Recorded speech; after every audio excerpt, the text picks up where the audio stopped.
Well, good morning. Welcome, everyone, to the second installment of the American Numismatic Association's A&A Legacy Series. This is a great program in which we get acquainted with legends, heroes, and icons of the numismatic hobby.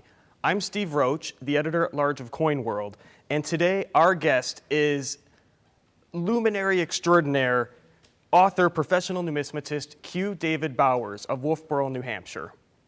Now, Dave became a vest pocket dealer way back as a teenager in 1953. He ran his first advertisement in the Numismatist. A couple years later, in 1955, he opened Empire Coin Company in Johnson City, New York in 1958 with partner James Ruddy. And by the time he graduated from Penn State University's College of Business Administration in 1960, the firm was among the nation's top coin companies. In 1965, Empire was acquired by Paramount International Coin Company, and Dave teamed up with Terry Hathaway to sell automated musical instruments, and he soon became the world's largest dealer of music boxes. Now, coins still remained his passion, however, and he and James Ruddy partnered again in 1969, operating Bowers & Ruddy in Hollywood, California. Around 1980, Dave moved to Wolfeboro, New Hampshire, where he joined with Ray Morena to form Bowers and Marina Galleries. That firm and then he was a major force behind American Numismatic Rarities.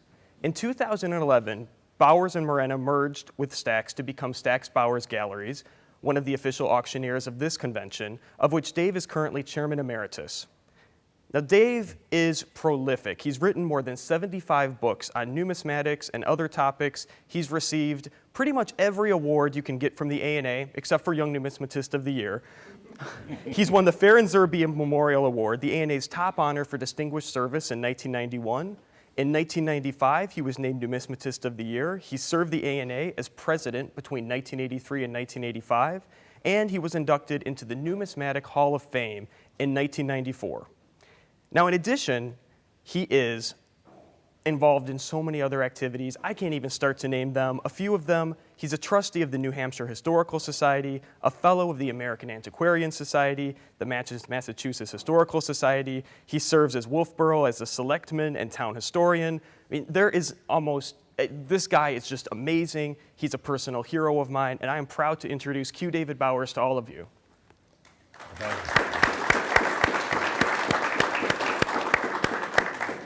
All that wasn't necessary, actually.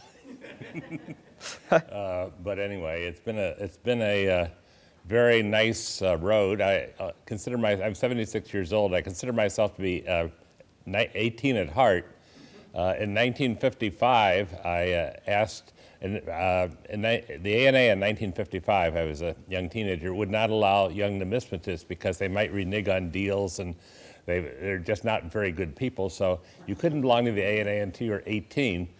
So I didn't belong. I asked my father to get a subscription. I thought I would like to have a bourse table at the convention in 1955, and I wrote to Louis Reagan, who was the A&A General Secretary. He carried in his briefcase A&A papers. He was from Wichita, Kansas, and he awarded bourse tables. He placed advertising. He arranged for printing of the Numismatist. He as one person was what a whole group of people are today. Of course, the A&A was much smaller. At the Omaha convention, we had a record 500 people attend. We did not have security rooms or anything we have now, but I wanted a bourse table, or I asked for a bourse table. I was not a member. I was too young to be responsible. So Louis Reagan said if I could get 2 endorsements to guarantee my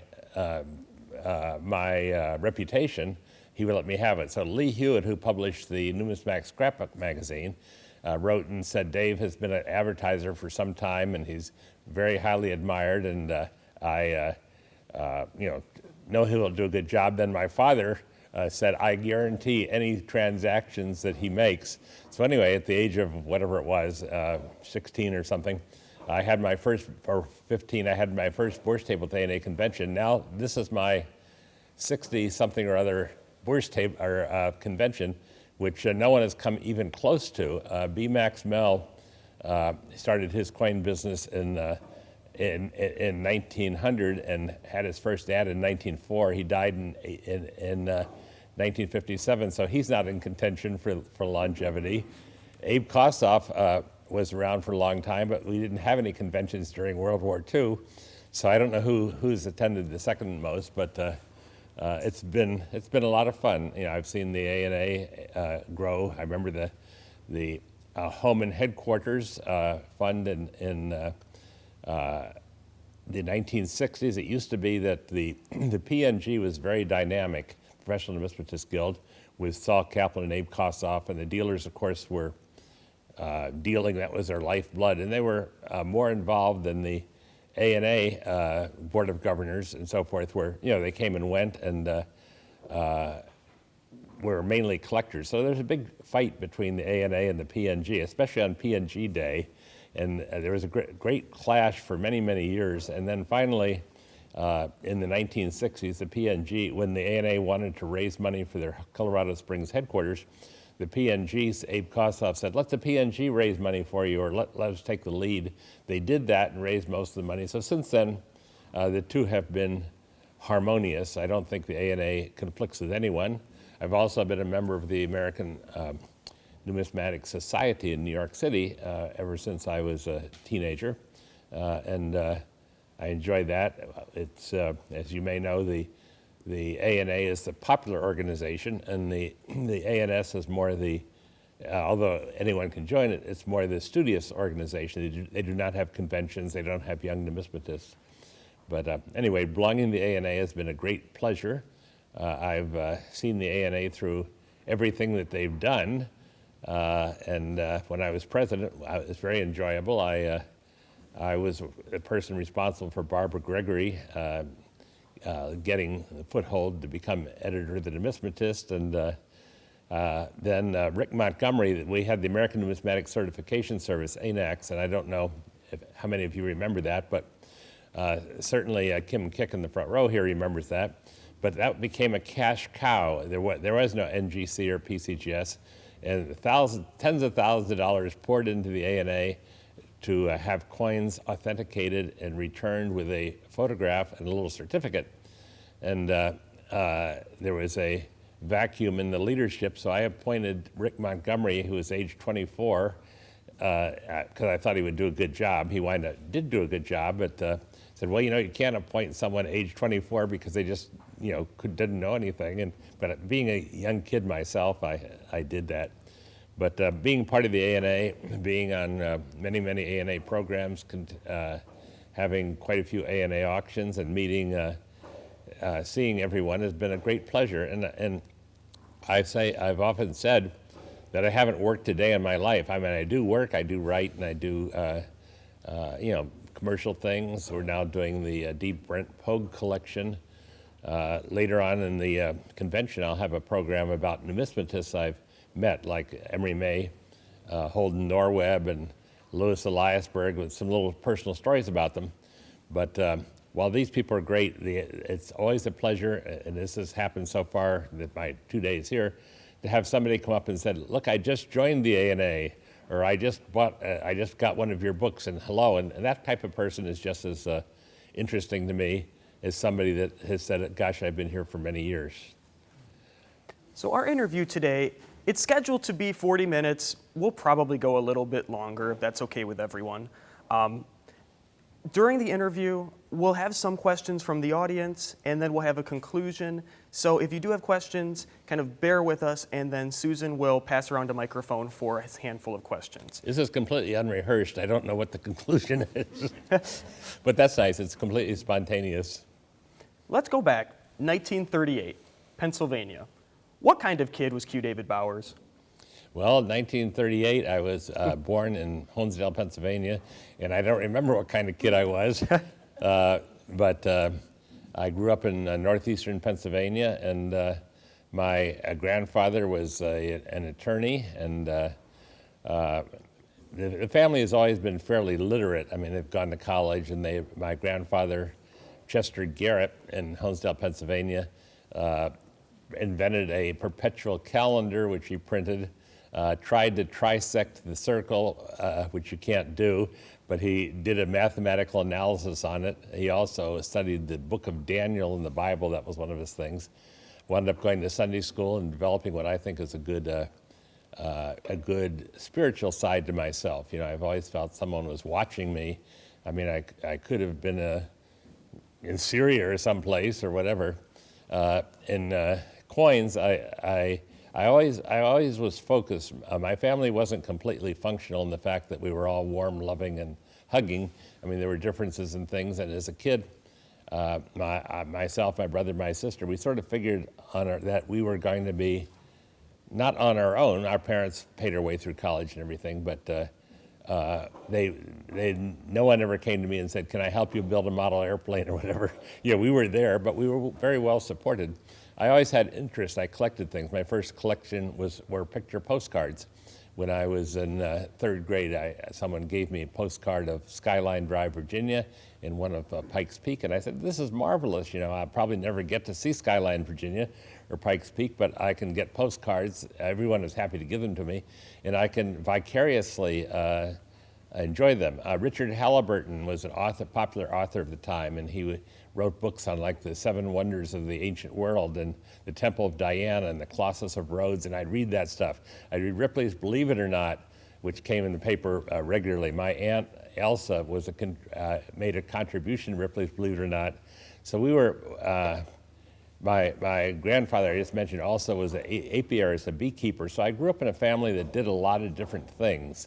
Fast forward to my being 12 years old, I collected turtles, okay, and snakes, not poisonous ones. And I came across Raymond Dittmar's book, The Reptiles of North America. And I read this. It's a book about the size of Walter Breen's encyclopedia.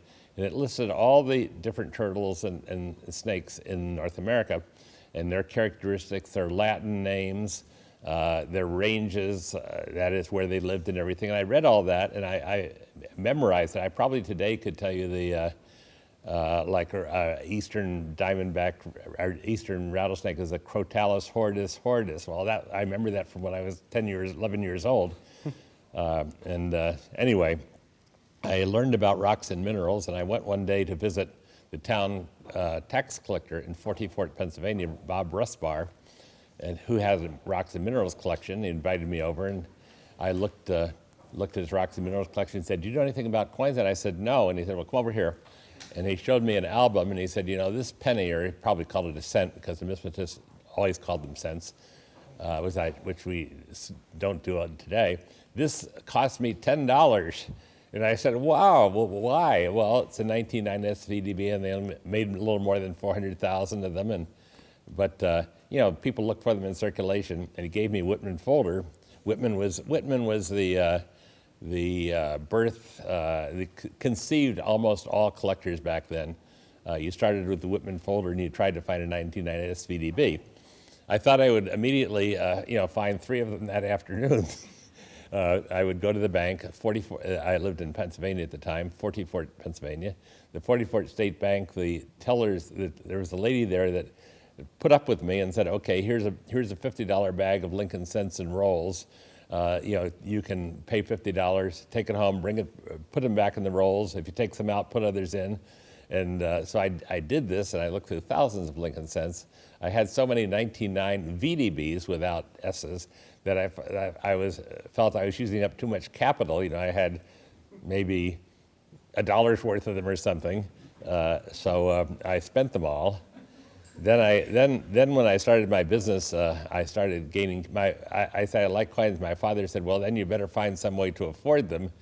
But I always did odd jobs. I delivered papers, I cut grass, I shoveled sidewalks. I've always been a sort of an entrepreneur. I went on a scrap metal hunt once where I knocked on doors. "Do you have any copper pipe? Do you have any of this?" And put a big pile in my backyard. So I guess I grew up being a business person, which no one else in my family has, by the way. Anyway, when I went into coins, I could then afford, my collection abilities expanded, and I could collect, nickels were affordable to begin with, but I could collect dimes, quarters, half dollars. I've written before that Liberty, standing Liberty, or Liberty walking $half. One day I went into the 44th State Bank. I didn't have any at all, with 2 Whitman folders and some money. And in that afternoon, I had a complete set from 1916 to 1947, including the 21S. And you could find these in circulation at the time. The early ones would be worn. Then I kept looking for them because I could deal in them. And the rarest one to find in circulation was the 1938D, although it wasn't the lowest mintage. But some of this stuff no one would know now. You would find Barber dimes occasionally in circulation, Barber quarters very occasionally, but Barber $half were not too rare. Probably in a group of $half from the bank, if there were 100 coins, there'd be 2 or 3 Barber $half, uniformly in about good to good grade, never in VG or anything. Indian cents, I only ever found 1 or 2. Silver dollars I happen to like. And if you went to the bank, there were a number of banks locally. And here again, I have to give a nod to the banks in 44th, Wilkes-Barre, Kingston. They all were very nice to me. No one ever said, "Kid, you don't have an account here, go away." I mean, everyone was nice to me. And I don't know how banks are today, but it was, they were very nice. So they would give me bags of unsorted dollars. They came in $1,000 bags. By that time, I could put up $1,000 in deposit. And I would look through them, and you never found any CCs, but I remember finding a huge number of uncirculated 1928s, which is a rare date now. They were all uncirculated. They must have been released in that area. And you could tell a 1928 $half because unlike any other piece dollar, and the reverse of it has a beveled edge, so you could tell from the back of it that it was a 1928. And so I would pick those out, and they were worth, retail $4 or $5. And I got a lot of my stock of silver dollars from looking through circulation. Then I always liked writing and speaking. When I was in 8th grade in 44th High School, I gave the talk on George Washington's birthday. That's when we had George Washington's birthday instead of President's Day. And I researched George Washington and tried to find out what he did. I didn't know too much about him, and gave a talk to the student body. And anyway, I've always liked things like that. But starting in coins, I started by vest pocket dealing, running local advertisements. I didn't have a driver's license, so I would take the bus and go visit people. I remember visiting a man who was a druggist in a nearby town, and whenever he had going back probably to, 1900, whenever he started in the drug business, he said, "Well, I always saved 2-cent pieces whenever I got them because they weren't in circulation anymore." So I bought a whole bunch of like a cigar box full of 2-cent pieces that he had picked out of circulation, let's say in 1910 or something. So by and large, I learned by doing. I also found that people would focus on me as when I started going to the conventions, ANA, Central States, and so forth, Mid-Atlantic, which doesn't exist anymore. People would come up to me, and they thought I had great wealth, which I did not. But I didn't say, "Look, I'm poor." I wasn't poor, but if I bought something, I had to sell it. My family did not have money. But I was a ready buyer of patterns. I loved patterns, and was probably about the only person that specialized in patterns besides Abe Kossoff. In 1954, in January 1954, or February, they had the King Farouk sale in Egypt. And by that time, here I had been in business only a year or so, but I was specializing in patterns. By that time, I had bought quite a few patterns and sold quite a few, and I almost had the Adams and Wooden book memorized. I could go around a convention and sometimes see a pattern coin. It was not rare to see a pattern coin as a regular coin, such as an 1859 Braille uncirculated Indian cent for $5 from Kathy Bullowa, who's still around, by the way. And turn it over. It had a shield on the reverse. It was a pattern, but people did not have reference books. Large cents were attributed to Sheldon, but no one attributed dollars to Boland or anything. So you could find a lot of things. I had almost memorized Crosby's Early Coins of America. I'm drifting around a little bit, but I loved colonial and state coins, so I went to Stack's in New York, and I used to go there in their auctions in the 1950s, and became a friend of theirs when they had auctions. Stack's would have lot viewing at 123 West 57th, where they still are today, and then they would pack up their cardboard boxes full of invoices and carbon paper and typewriters, and go to Steinway Hall next door, and I would help them carry things there. One day I asked what they had in Connecticut and Connecticut copper cents, and Morton Stack said, well, we don't sell those, or they really aren't worth much unless they're EF or something. So they had hundreds and hundreds of them in boxes. He said, well, you can just take these home and you can pay $6 each for them, but if you find anything, they hadn't been attributed, most of them. If you find anything rare, let me know. So I did find some rare things, and I bought what I wanted, common ones for $6, and then rare ones maybe $15. I didn't find anything ultra rare, but the dealers were always nice to me. Also, there was no differentiation in uncirculated and proof as to quality. If you look at my catalogs from the 1950s, or look at the Numismatist or whatever, you'll see that I advertised 1885 Liberty Nickel Brilliant Proof, whatever the price was, $25. It wasn't Choice Brilliant Proof or Gem Brilliant Proof, but I always had an eye for quality. I like to buy what I would call Choice and Gem when no one else did, but then I had to charge more. I remember once going to Arthur Kahn's, C-O-N-N, in Melrose, Massachusetts. He had a double spread in the center of the Numismatic Scrapbook magazine each month. He was a specialist in commemoratives. And if any of you know commemoratives, there are certain commemoratives that are very hard to find today in 2015 in grades like MS 65 and 66, like the Lafayette Dollar, the 1923 S Monroe Doctrine, the 1925 Fort Vancouver, and so forth. There are about half a dozen that are really hard to find. Well, the Lafayette Dollar in particular, so Arthur Kahn had two single file boxes. All coins were in 2x2 paper envelopes of Lafayette dollars, marked uncirculated, and they were all the same price, and I don't know what the price was. Let's say it was $15.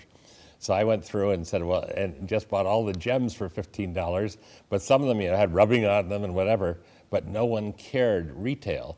The people that I knew that did care were Emery May Holden Norweb and John Pittman.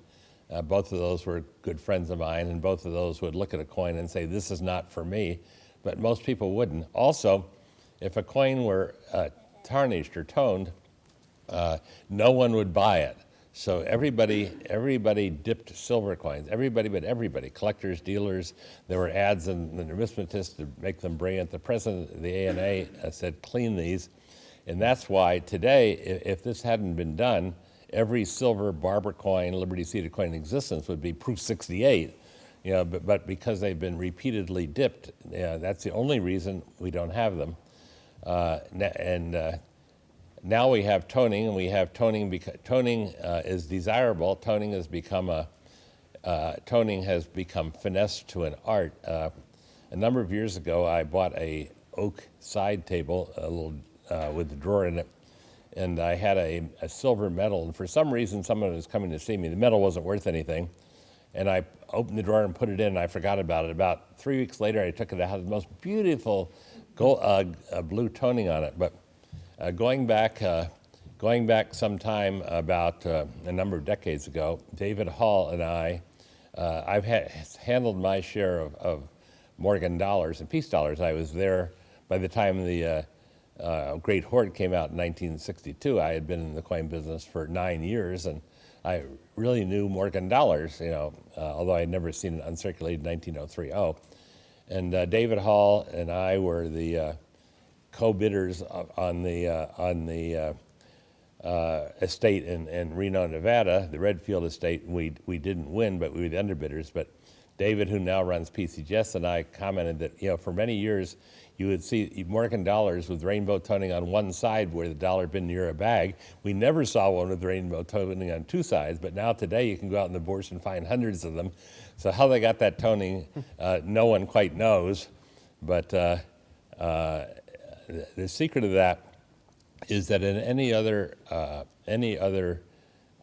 collecting area, if you collect autographs, you collect prints, you collect old cars, you have conservation. If something has a nick in it, maybe you remove the nick or something. And in coins, if you do that, hey, it's altered, it's unacceptable, you know. But so what happens, or if you want to, if a coin has been cleaned and you want to restore the toning, you know, many large cents have nice glossy brown toning because the toning has been restored. But if you said 1793 cent EF45 expertly retoned, no one would buy it.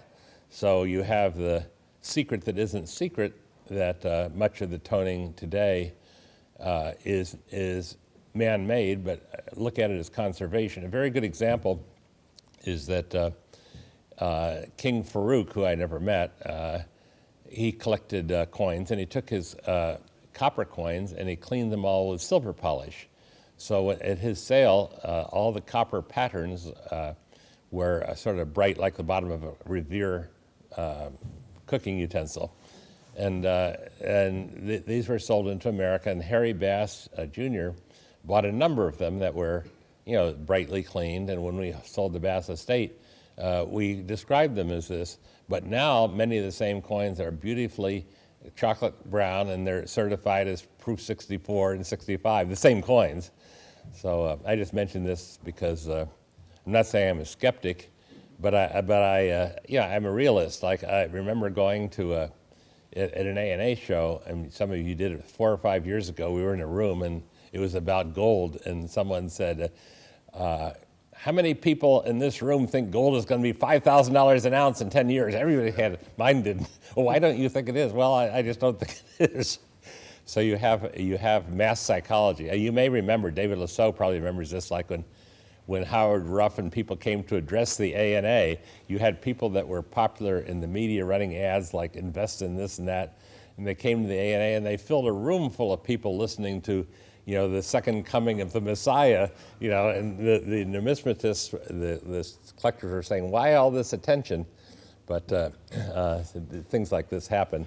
So there are many, many incidents that have not necessarily been recorded. They're not, but they're interesting, and they contribute to what we do. And I've always tried to be on the straight and narrow, knock on wood.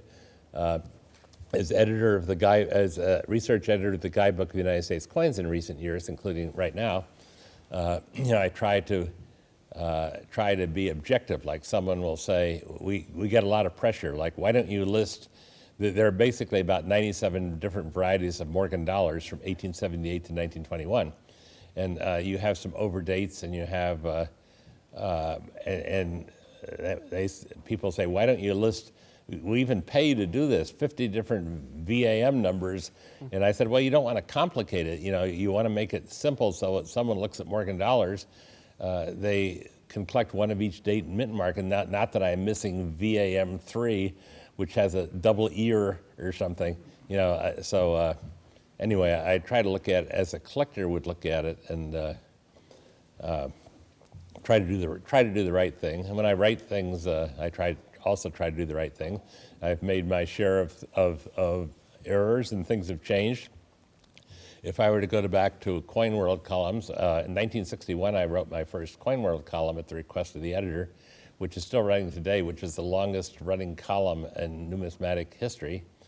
But if I were to go back in 1961, 2, 3, and 4, I'm sure there's some things that I would have said then that, oh no, we've discovered new things since then. So anyway, those are some stories. Well, let's go back to 1960 and your first ANA show, Omaha. What do you remember about that, and who were some of the dealers that you just really admired at that time? Well, it was 1955 in Omaha, Nebraska, at the Fontanelle Hotel, which had a grand ballroom with an arch ceiling with paintings on the inside of the curved ceiling. The room was a ballroom size. Around the walls, around 3 of the walls, were dealer bourse tables, and in the center was an exhibit were exhibits of collectors. I remember that O.L. Harvey of Seminole, Oklahoma, I remember obscure things, had a set of $4 Stellas, which I had never seen before. And so he brought them over and I looked at them. I had in my bourse case, I was very trusting. I had an 1849 O half dime, which is a slightly scarce date, and priced at $12 in VG or fine, and it disappeared. And I said, well, gosh, where did it disappear? And the guy next to me said, well, out of the corner of his eye, he saw that guy over there come and take it, okay? But I didn't, I couldn't go up and say you stole it, and so I couldn't imagine why someone would lift something out of somebody's bourse case. But that was the thing, and they knew who it was, but they couldn't charge him. But he was well known as a kleptomaniac, and all the other dealers kept an eye out. So I tried to do that. Then there was a double eagles were about $38. Double eagles could have melt value of about $35, but you could buy double eagles uncirculated for like $38, $39 each. So people have piles of double eagles, Liberty Head and St. Gaudens types, and no rare dates or anything, but uncirculated 1904S, 1922, whatever, and there was a good trade in those for people who liked double eagles. There was no security room or anything. You kept your coins in your bourse case, or a lot of dealers kept their coins in their room, and you could buy a little metal sliding thing to lock your closet door while you went down to dinner. But I never heard of anyone having anything stolen out of their room. It just, it would probably be like having a convention of postcard collectors. I mean, it didn't attract people off the street. There were no local TV saying, come to see a $1,000 coin. I had never seen a Panama Pacific set, and Panama Pacific sets, or have 5 coins, and usually came in a copper frame. And I remember at A&A in 1955, there were 5 of them around the bourse, and I said, oh my gosh, how could this possibly be? I thought they were rare, and I'd never seen one in my whole life. So then at the convention, Aubrey and Adeline Beebe, who had a dealership in Omaha, had the auction, and many years later we handled the Beebe estate and in an A&A auction in 1960s or 70s. But anyway, they had a 1857 with raised nickel proof, which I studied early proofs, and I thought it was rare, and I paid $510 for it, and that made the news. Like a teenager pays $510 for a nickel, and of course I thought it was worth it, and I sold it soon afterwards. And then in 1957 is maybe well known. I bought for $4,750 a 1894 S dime out of Stack's sale, and that made the news. Like a teenager pays $4,750 for one thin dime. So I got a call from the Today Show, NBC, and they said, I was at Penn State at the time, would you come to New York and be on the Today Show? And they said, we'll pay your expenses, and we can't pay you anything, for being on, but we know you're coming to be here. But we'll put you up at the Waldorf Astoria for 3 days. You can come earlier if you want. And so I went to David Garraway ran, and he was the MC, like maybe Matt Lauer is today. And I went there. The show started at 7 o'clock. I went there like 6:30 or 6 o'clock. I'd never been on TV before. And he shook my hand. He's very friendly. And I said, now what are you going to ask me? And he said, well, I won't say. And I said, well, how am I going to answer? Well, why won't you say? Because if I said, what makes a coin rare, you might say, well, as I told you earlier.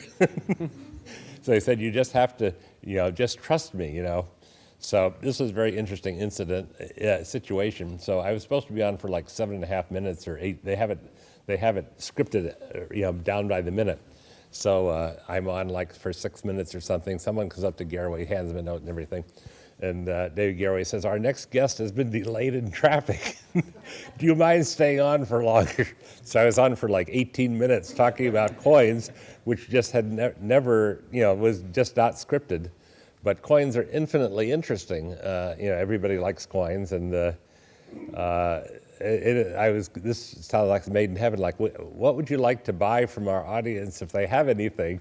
So I said, well, all gold coins are worth a premium, but most gold coins are worth face value plus a premium. But if it's a gold dollar or a $3 gold piece, they're worth more than face. It can be worth double, triple, 4 or 5 times face. So if you have one of those, you have something worthwhile. And then if you have an Indian head set, if you have one dated 1877, you have a coin that's worth a few dollars. And I learned then and have learned since that if you're on TV, if I have an article about me in the Wall Street Journal, the New York Times, or the Chicago Tribune or something, people cut it out and they write to you. If you're on the Today Show, which I've been on many times by now, and I say that if you have an 1877 Indian cent or something, no one's there with a pencil. And as soon as I leave, there's somebody else on. So it doesn't have much retention value. But on the other hand, all your friends say, hey, I saw you on the Today Show. So anyway, lots of fun. When you were starting out as a dealer, who were your mentors? Well, mentors. Okay, I knew most of the dealers. I knew B. Max Mel. He pronounced his name Mel, but I always said Mel. I bought from him through the mail, his catalog, and I know I've written about this before, but say in 1954 or 55 or something, he put out a little catalog of retail things, and he had 19.9 Indian cent brand uncirculated $10, And so I called up his office in Fort Worth, and the secretary put me through to him, and I said, gosh, all I've read about you, why are you talking to me? He said, well, they mentioned who it was, and I read your ads in the Numismatics and in Scrapbook, and it reminds me of me when I was a kid. And I said, well, I'd like to order an uncirculated 19.9 Indian. And he said, well, how many do you want? And I said, well, whatever you want. Well, how about 5? Or whatever, maybe it was 10. And he said, okay. And he said, now they're worth like $25 now because the price had gone up. But I'm going to sell them to you anyway. Then I had dinner with him in 1956, I think it was, in Chicago. Abe Kossoff was his friend, and he said, you need to have dinner with Max Mel. So I had dinner with him, and I had a whole bunch of questions. And I said, what about this? And tell me when you first found your first 1854 Quarter Eagle, and what about this? And what was William Forrester Dunham like in person? And Colonel Green and all. I have many questions, which I still do. And then I said, why don't you write your biography? Because I had all his catalogs and read and the numismatist covered him. And he said, well, why don't you write it for me? Which I thought was a compliment. But Abe Kossoff and Saul Kaplan viewed me. Abe Kossoff was in California and Saul Kaplan was in Cincinnati. Viewed me as a customer for patterns because I loved pattern coins. They had pattern coins, and the Judd book wasn't out or anything. And I would make an instant decision, like if they had an 1838 Liberty-seated half-dollar pattern or something for $105, I'd say I take it. And other people would not say that. I always try to make a good decision. Dealers knew that I wanted nice coins, and a dealer would know whether a coin is cleaned or whatever. Changing the subject slightly, Art Kagan and Paul Kagan had the Hollenbeck Coin Company in Des Moines, Iowa, and they had sales, and I would buy coins from them, like Liberty-seated $half in proof, and they just said 1873 without arrows, brand proof, 1865 brand proof. So I would call up on the day of the sale, and Art Kagan would tell me what the bids are, and he'd say, well, that one isn't for you, that one isn't for you, and I wouldn't bid on them. And Abe Kossoff and Saul Kaplan do the same. They said, well, I know you like quality, so when I bought things from them, I got quality. I didn't get 10 coins, and I had to return 9 of them. I paid promptly, but I wanted good quality. I wasn't looking for bargains. That worked out well. Another little side thing is that I visited Jim Kelly, who is in Englewood, Ohio, and had a coin dealership in his pine-paneled basement of his house, and was buying double eagles. He had CC Mint double eagles that he was importing from I don't know where. He said they were from South America, but Jim, Jim justifiably so was very clever. Jim was the first trendsetter of Coin World. He became when Coin World came on. Coin World took the country by storm, and Jim became a very famous person during the pricing. And I'm going away from my main thing, but I was with Jim Kelly at a convention Coin World started in 1960, and like in 63 or something. And some guy brought up a Turkish coin or some coin that I couldn't figure out what it was, but I saw it because I was talking to Kelly. So the guy hands it to Kelly and said, "Mr. Kelly, I think this is a very nice example. If anyone know, what do you think?" And he said, "Oh, it's one of the nicest I've ever seen." And I said, "Oh, thank you so much. Thank you for taking the time." And I said to Kelly, "Well, what was that coin?" And he said, "Damn if I know." Anyway, but I was in Kelly's office one day, and he said, "Well, the best way to clean coins is to use potassium cyanide. Don't use coin dip, because if you use potassium cyanide on like a Liberty-seated silver coin, it will lightly etch the surface and will remove all the tiny hairlines like on the figure of Miss Liberty. And here's how you do it." So I took a Liberty-seated coin. I don't know why people educate me this way, and put it in potassium cyanide, which I had never even known. It's very deadly poisonous, but it's like putting your hand in soapy water. It's very soapy, okay? And then you pull it out with your fingers and dry it off and rinse it in water, and the coin looks better than it did. And I never, knowing it was deadly deadly poisonous, and that a former member of the ANS had died while mistaking his glass of potassium cyanide with ginger ale. I never used it, but that was one of the things that people did. Now, we've brought up grading in its many forms several times so far. Now, on coin grading, certificates, slabbing, stickers, back in 1986, you wrote, "As a dealer, when I buy a coin, I don't care whether it has 5 certificates accompanying it or whether it has none. The coin itself is what counts." Would you still say that now, 30 years later? Well, I've always felt, if I look at looking at certified coins, certified coins are probably one of the best things that's ever happened to the coin business. I'm diversing for several reasons. First of all, going back to the first service started in 1987, then followed in 88, if I remember correctly, or 86 followed in 87. In 1975, if I had a coin that was ugly, first of all, I wouldn't buy it, but if someone had it was ugly, they would discount it because no one would buy it. Today, you could take a 1923 S Monroe $50. It could be dark gray and ugly and be certified as MS65, and it would sell instantly because people just buy the holders. So the holders have taken a lot of coins that have very little eye appeal and made them readily commoditized and saleable. That's very good. That's number one.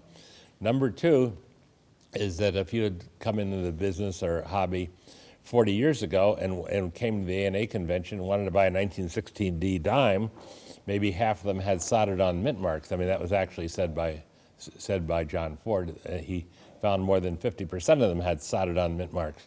Today, if you buy something in NGC or PCGS holder, it's a genuine 1916D, so you don't have to really worry about counterfeiting. And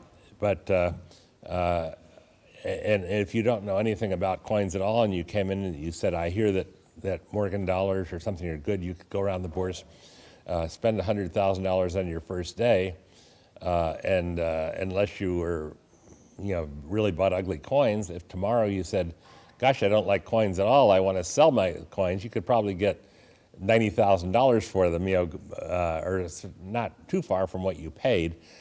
So the certification services, that would not be true, by the way, of maybe a pattern or a colonial, but it'd be true of a Morgan dollar. So it makes the coins very, very liquid. If you went to an art show and bought contemporary signed prints for $100,000, wanted to sell them the next day, if you went to the typical art dealer, they'd say, well, we really don't buy these, but we'll take them on memo.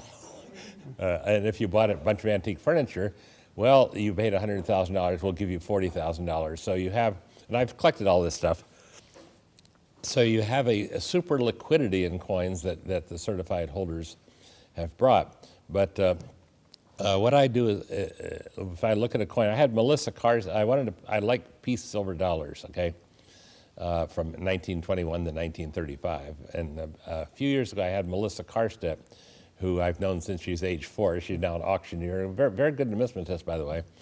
I said, I'd like to build a set of these in PCGS MS64, but I want high end in all instances. So it took her about 2 years to put together a set of MS64 piece dollars for me that, in my opinion, many of the coins are as good as 65, but she looked at them, then I looked at them, and whatever I paid for them, I probably got twice the value because something like a 1928 S piece dollar is worth X in MS64 and 4X in MS65. I'm not saying mine's a 65, but it's a 64.9.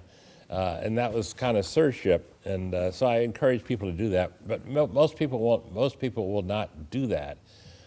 Tom Denley, the paper money dealer, said whenever you're buying a coin, certified, or a piece of paper money, certified or not, ask yourself this question: if you have to use the word "but," don't buy it. Like this is a nice $5 education note, but it has a little spot on the back, or this is a nice Morgan dollar, but there's a little carbon spot I don't like. Just avoid it, because generally speaking, choice gem coins cost no more at all than one that isn't. But it takes patience to buy them, and you have to look around. But today, the internet is such, the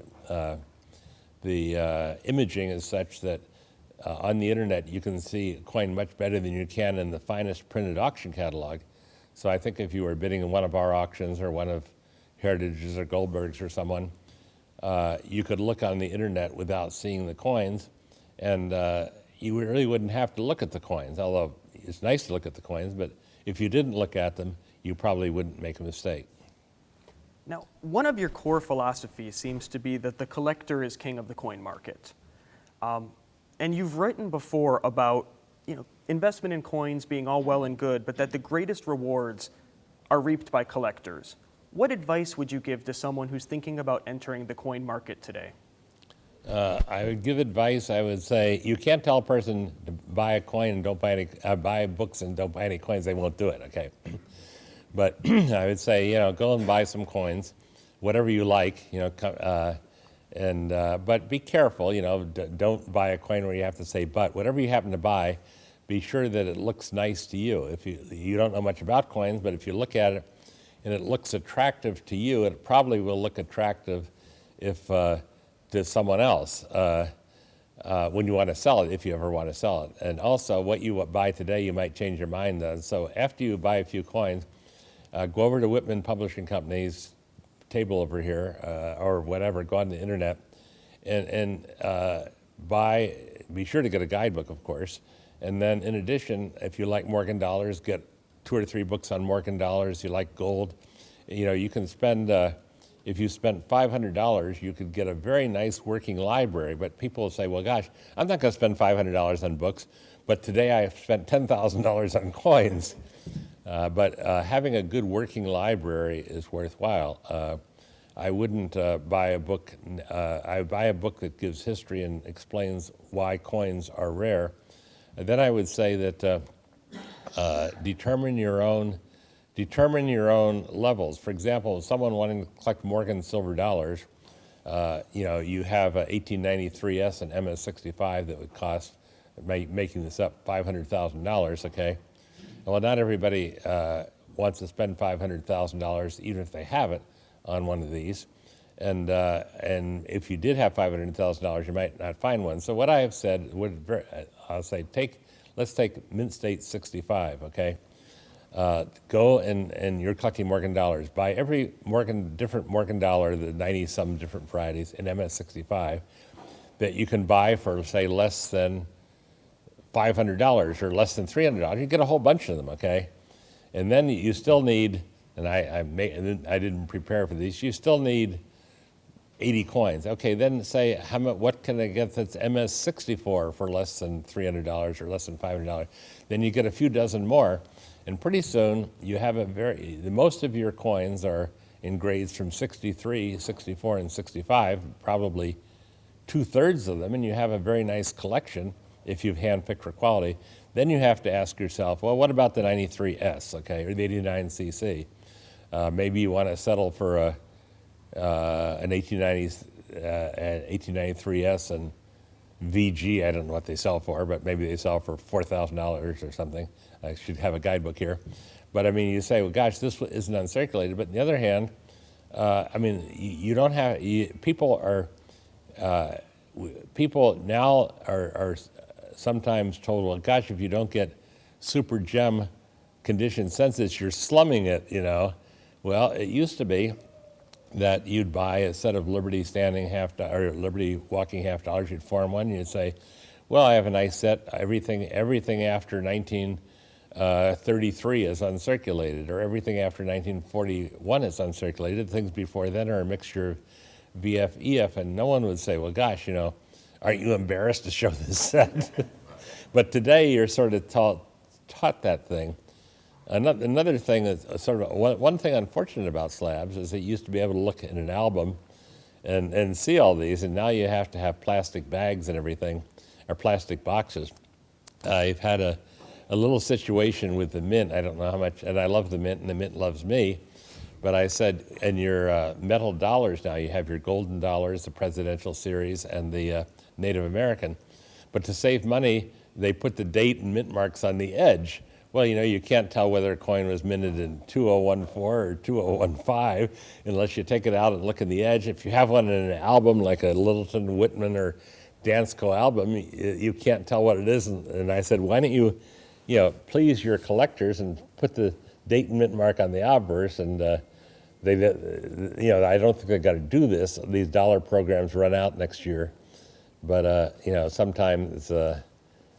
sometimes the Mint, and here I dearly love the Mint, doesn't look at how a collector looks at things, you know, and does some things maybe they shouldn't do, or else has something that is on sale for, they set a limit of 29,000 things, and it sells out in 35 minutes, and then it's 3 times the price on eBay an hour later.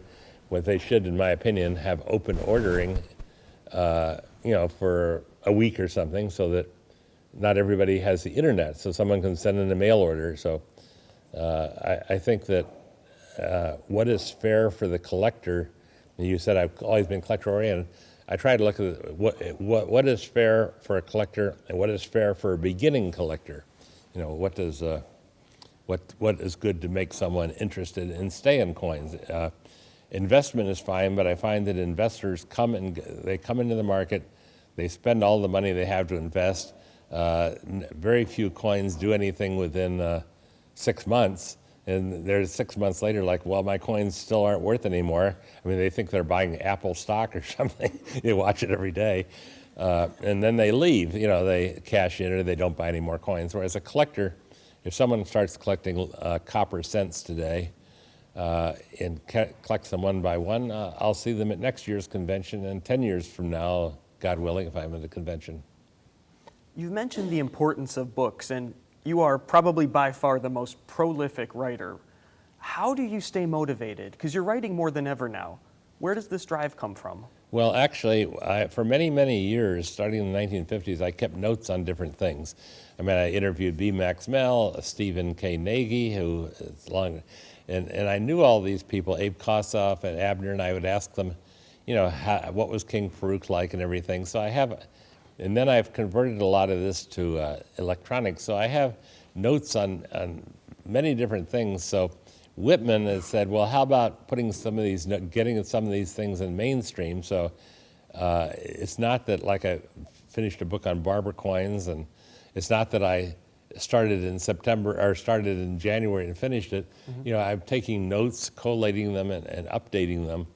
But I find it very interesting to explore things. For example, one thing maybe somebody who watches this can help, but beginning in the 1870s, the Visitor's Guide to the Philadelphia Mint said that Peter was a pet eagle. Peter came to the mint in 1836, flew in and out of the mint at night and day, landed on lamp posts in Philadelphia, but returned at night to roost in the mint.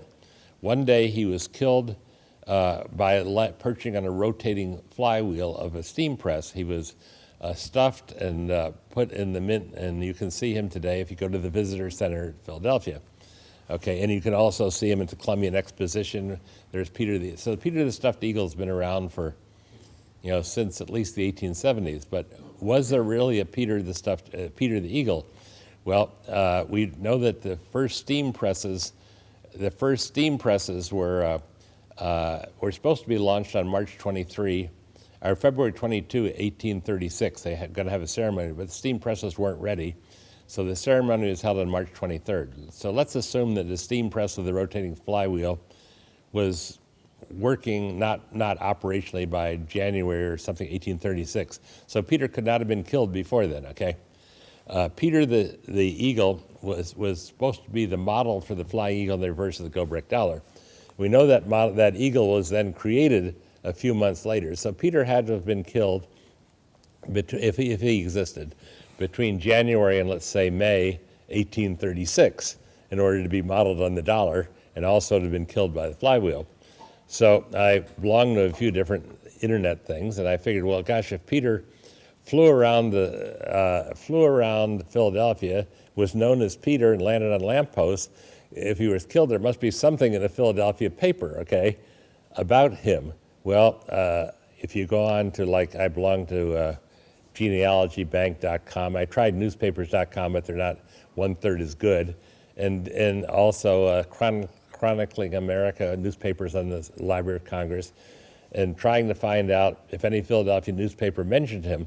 Well, if Philadelphia probably had 8 newspapers or something, you know, weeklies and dailies in early 1936, of which maybe only 1 copy out of 50 is online now. But I haven't found anything about Peter. So I belong to the American Antiquarian Society in Worcester, Mass. that collects everything printed in America before 1876. And they probably, so I think I'll send a researcher down there, or pay for a researcher to say, can you find anything about Peter? I mean, it must exist, and that Peter is mentioned widely in numismatic literature. So there's something that to me is very interesting. I'm willing to spend money to check on him, and he's a real, as you hear this now, he's a mystery. Maybe a year from now, we'll all know that he didn't exist, or he came from a children's book published or whatever. But I like unsolved mysteries and challenges, and many different coins. The history of the early U.S. Mint, finance. I like the mixture of finance, economics, and numismatics. And sometime I'm going to write a book like almost all coinage things have to do with economic and political conditions. I mean, the reason that we don't have silver coins anymore is because the international price of silver went up in 1964. The reason that we didn't have many Indian head cents in 1877 is that was a mini depression year. I mean, everything has a reason. The reason that hard time tokens are made is all coins disappeared from circulation. But if you talk to an economist, well, I talked to a leading Civil War expert of that wrote for American Heritage, which no longer is published, and he was well known as one of America's leading Civil War scholars. And I wasn't challenging him or anything, but I met him at a party, and I said, you know, I'm interested in money of the Civil War, and do you know, like, about encased postage stamps? Well, no, I hadn't heard of those. Well, what about, you know, Civil War? Well, no. But he said, I do know that Confederate paper money became worthless. Well, I mean, here's a leading expert on the Civil War that doesn't know about Civil War tokens, doesn't know about fractional currency, doesn't know about encased postage stamps. And then, so it's fun to bring all these things together. You know, they're all interconnected in a way. So I guess I like research. It doesn't necessarily have to do with the value of a coin. It's, you know, how it was made. And I also like coin people. I mean, there are many coin people who their lives remain a mystery. I like W. Elliott Woodward of the 19th century, leading auctioneer in the 1860s and 1870s, but no one has ever found a photograph of him ever. You know, does one exist? I don't know, you know. Walk us through a typical day for you now. Okay, a typical day, I have a home office where I write things. I have a coin office in Wolfboro where if I need to look at coins, I look at coins. Okay, so I get up in the morning and I usually have a cup of coffee, okay? Usually don't eat breakfast. I see what's new on the internet, and I might get up at 7 a.m., 8 a.m., 9 a.m., and if it's something, if somebody has a question I can answer, I'll sit down and type an answer. And I'm more or less on the internet till about 8, 9, or 10 at night, but I don't like to, I'm not a part of PCS message boards, and I'm not a part of any society, but and one of you wrote in and said, gosh, you know, where can I find information? And I happen to know off the top of my head at any hour of day I would do that. Then going into the office, I have a very nice office, very nice library, and I might catalog some coins, do some research, and have lunch with Chris Karstedt, and engage in real correspondence. There's not too much of that anymore.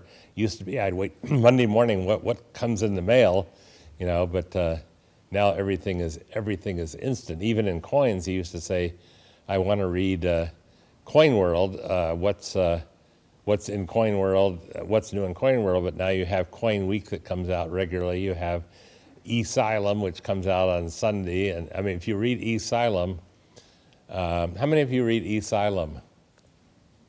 Okay, you should all read Asylum. It's free, Esylum. But it's a newsletter by the Numismatic Bibliomania Society that has lots of news about books and conventions and things, nothing about the market, but it's brings you up to date. And then Coin Week has, you know, paid and also non-paid things, and more and more news. I mean, somebody's going to start Coin Daily on the internet. Has anyone started that yet? Well, you probably started, right? No, but I mean, this is waiting to happen, okay? I mean, for someone to start Coin Daily, so you check in Coin Daily, and it'll be at 1 o'clock in the afternoon, and it'll say, well, the Mint just launched this commemorative, and as of 10 minutes ago, they sold 30,000 sets, you know, so you don't have to wait for or whatever. This will happen, okay? And then it'll pay for itself by telling Chris Carter's set of Stack's Bowers Gallery. So if you want to be mentioned, it costs you, a little banner thing costs you $25 a day or something. Progress, you can't deny progress. Of course, I don't necessarily agree with all progress. We have millennials, which is defined as people born since 1990 that don't collect anything. And the idea, you've probably all seen the picture of a bench in the Metropolitan Museum of Art with 6 people sitting in it using their iPads, not looking at the paintings. One thing, I was talking to a restaurateur a little while ago, and they said that the iPad is the best thing that's ever happened to the restaurant business, because they said it used to be 10 years ago that singles would not go to restaurants. And today, you know, the singles will come in and sit down and they don't mind eating all by themselves because they have their iPads. So things have unintended consequences, but at the same time, you know, sometimes things move too quickly. I mean, if you wanted to put together a set of commemorative half dollars in MS-65, you could put together one in an afternoon on the internet, and whereas it used to take a year, and people would write to me and say, I'm still looking for a Hawaiian, can you help me? So things change, but on the other hand, it's still very enjoyable, but I'm not too sure I would want to start a coin dealership today, because I think I'd miss all the fun I used to have. You know, in order to be a coin dealer, you used to have to know how to grade, and you used to have to know whether a coin is genuine or fake, and you don't have to know that anymore. I think Susan, let's ask the audience some questions. Does anyone have any questions? Have I answered everything? I'm an avid U.S. Philippines collector, and I just would like to hear your thoughts on that series. On what? The U.S. Philippines series? Oh, the Philippines series. Well, actually, the greatest advocate of Philippine coins in the United States is Dennis Tucker, publisher at Whitman. The United States had a branch in Manila opened in 1920 during the Woodrow Wilson administration, and the Philippines Mint made Philippines coins with that were, I don't know if they were legal tendered in the United States or not, but they were a branch mint in the United States. Prior to that, Philippine coins had been made in San Francisco and some proofs in Philadelphia. The guidebook devotes a section to Philippine coins. I don't think they're not mainstream, but I think they're interesting.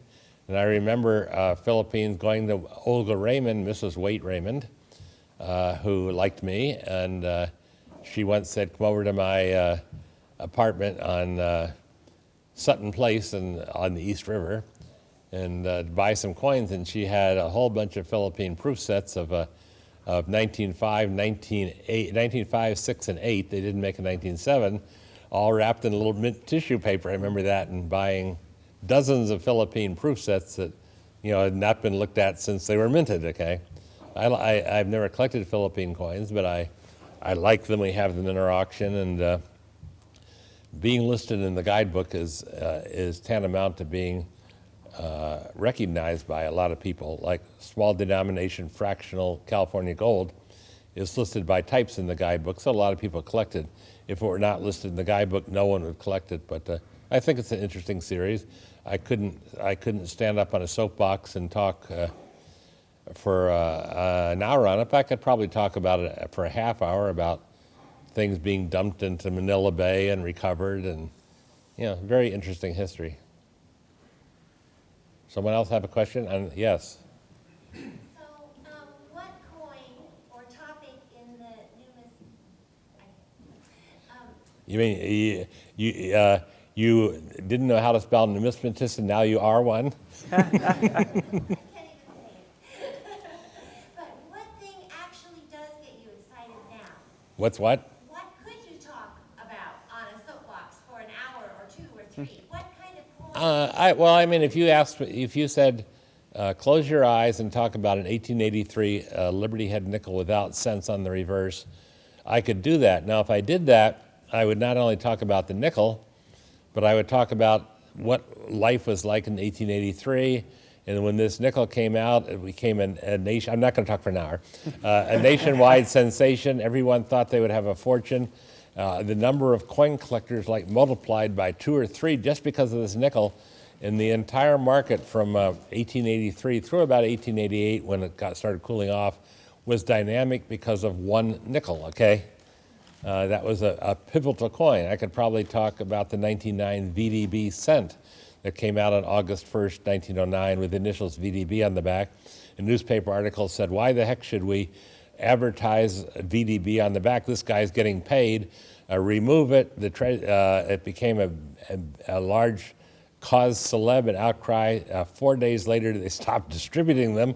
But in fact, at the same time, they were making $20 gold pieces that had ASG, the monogram of Augustus St. Gaudens, right on the obverse, So logic doesn't have too much. But I like what I call story coins, coins that are story. The 1856 Flying Eagle is a story coin. The 1922 plain Lincoln cent, I couldn't talk about that for an hour, but I could talk about it for 10 minutes. It's an impaired coin struck from poor dies that brings a lot of money. It'd be like having a book that isn't printed properly and you couldn't read, bringing more than a good one. So all these things have little stories to them. I could talk about the educational paper money series of 1896. I could talk about hard times tokens. I love colonials. I could talk about coins of Vermont. So, but I've been blessed or cursed with a very good memory, which may be good or bad depending on how you look at it. Anybody else? Yes. I was just wondering what your feeling was on, you were talking about slab coins earlier, and nowadays you were saying about being a grader back in the old days. Now you have the slab. A lot of times people buy the slab. When a coin raises in price thousands of dollars, going from MS-66 to maybe MS-66 with a CAC sticker, or a star, or even going up 67. Do you think things have gotten a little out of control today with that? Well, you have gradeflation. If you go back, if you know Arkansas half dollars, I believe Ken Brissett asked David Hall like a year after PCGS was formed, why don't you have any MS-65 Arkansas half dollars? He said, well, we've never seen one, okay? Well, today they have 66s and 60s. They're the same coins, but what used to be, if any of you know U.S. gold, like quarter eagles, half eagles, Liberty heads, what used to be AU-58 across the board almost is now mint state. So if you ever wanted to chart coin prices, like what was a mint state 60 worth now and then, the coins are different. It's a moving, the XY axes, it moves in several directions, but at the same time, if you wanted to, most people don't realize, but if you're gonna chart the Dow Jones Industrial Average, if I had invested in the Dow Jones Average when Dave Bowers went to the first convention in 1955, how would I do today? Probably half the stocks in the Dow Jones Average in 1955 aren't there anymore. So you can't chart. If you wanted to really see how the Dow Jones did, and I asked my stockbroker that, you go back to 1955 or whatever year, how did it do? Well, that would take a lot of work, and some companies are bankrupt, like Kodak or Montgomery Ward, and so very little has been done in the way of tracking coin prices and values. I mean, it's supposed to be very exact, but it's very wiggly, as I just mentioned. If you look at David Akers wrote a series on gold coins, a series of books from gold dollars to double eagles, starting in 1975. He wrote the first and the last in 1982. And he would look at a double eagle, and I'm making this up, 1866S without motto, and he might say, gosh, I only know of 3 of them that have sold at auction or something. And then today, maybe you look at certification, well, they're rare, but they're not that rare. But the coins that used to be AU are mint state. So, but you buy whatever. If you were starting and collecting double eagles today, for example, very popular, I'd say start with MS-62 or something, and then cherry pick. Spend 5 years doing this, and try to get MS-62s that are 63s or even 64s. It can be done. But you need to also know how to do it. You need to develop an eye. You need to not buy coins that aren't attractive, and then certain things you also have to recognize. Like Morgan dollars, you have to recognize that for any given Morgan dollar, the reverse is probably 2 grades higher than the obverse. So look at the obverse first and be sure it's nice. Anyone else? Yes. We have a long history in the area. What is the single most satisfying transaction you ever had with coins, either as an acquisition or as a sale? The one that stands out in your mind? Probably Louis Eliasberg. Not that I knew him as well as I did the Norwebs or someone, or Harry Bass, but in August 1975. Louis Eliasberg, who I knew and had visited with, called me up and said, would you come to Baltimore and spend a week with me in my collection? And I said, well, what is the purpose? And he said, I'd like to go over my coins one by one, my index cards, and get your opinions on, on the grade, the quality, and so forth. He said, I'm not completely up to date on this. And I said, oh, I'd love to do this. And and he said, well, I was living in Los Angeles at the time. He said, well, I'll pay your way. And I said, oh, no. I mean, a coin dealer. I mean, what coin dealer wouldn't travel around the world to spend a week with you? Well, I'm going to pay everything. I want to pay your airfare. I'm going to put you up to the Lord Baltimore Hotel, which is run by a friend of mine. And you don't have expense in the world. I said, well, I don't mind it. I said, well, why are you doing that? Because when you go back home, I don't want you to feel that I owe you anything. You may never hear from me again. So I said, okay. So I spent a week with Mr. Eliasberg and ate at the Century Club every day. That's his private club. And talked about different things. And here again, I said, how was it dealing with B-Max Mel? How was it dealing with so-and-so? How was it dealing with B.G. Johnson and all these people? I never met B.G. Johnson. And we had a grand old time. But then when he has two sons, Richard Jr. and then, Louis Jr. and Richard, and each in their own way consigned the collection. So I think handling the Eliasberg collection, which is probably the most famous of all American collections, was probably one of the most single things. And if that were not the most single thing, it would be the Central America treasure, because from the very beginning I was involved in that. A minor stockholder wrote the standard book on it, knew all the people, and helped with the advertising. And that is, I mean, any of us who live today, 100 years from now, would say how wonderful it was to be when the Central America treasure was being released. That was very great. An event, not a transaction, was the release of the Treasury hoard of Morgan dollars beginning in November 1962, which I could stand up on a soapbox and talk an hour about, with many, many, many stories. But I would probably say Eliasberg and Central America would be tied, and maybe the third, maybe the Norweb family, the Bass family, the people. I knew Amon Carter very well. I remember once going with Amon Carter in his office, and he ran the Fort Worth Star-Telegram, and he had a office that was really cluttered.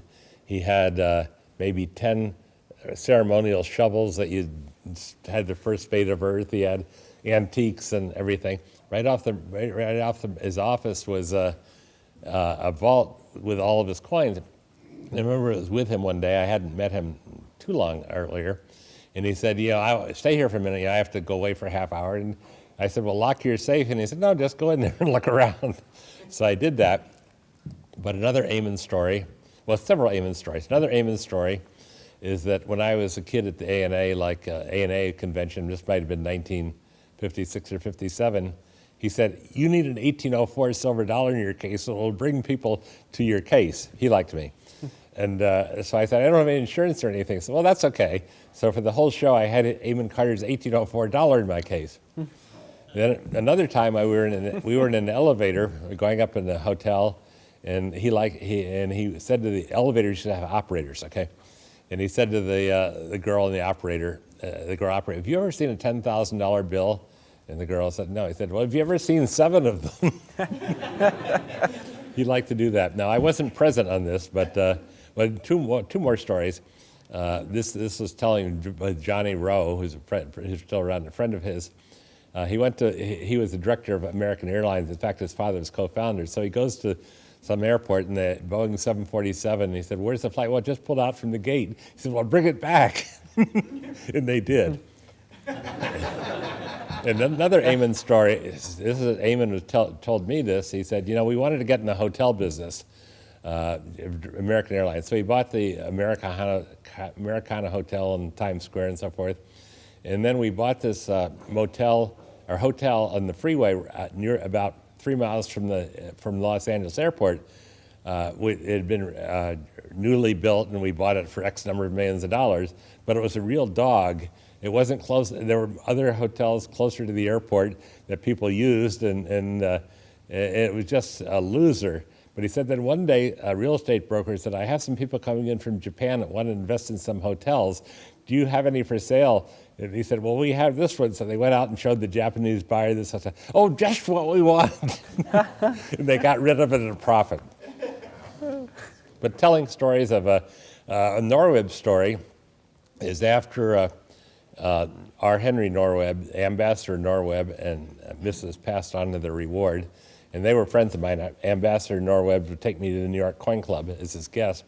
But after they died, Harry, who's also named Henry Norweb, and Libby, his wife, became the heirs. And Harry Norweb, who has been in some shows, is a distinguished gentleman, and Libby was a nice lady, okay?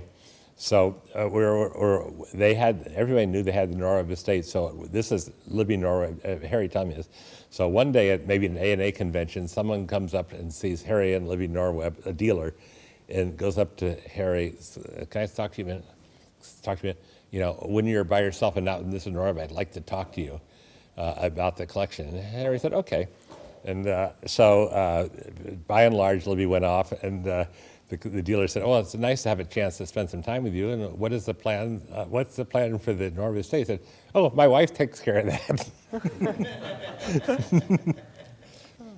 So our final question in this A&A Legacy Series interview is, in numismatics and in life, what would you like your legacy to be? I would probably like to think that I was viewed as being fair. I don't think I've ever told anyone anything in buying, selling, trading that if I had to say, can you rephrase that or state it differently, that I have to say it differently, and I would say it to anyone in the room. Because, you know, if I didn't know something, I'd say I don't know, I never made wild prediction. And I also like to think that the books I've written might live on and be of use.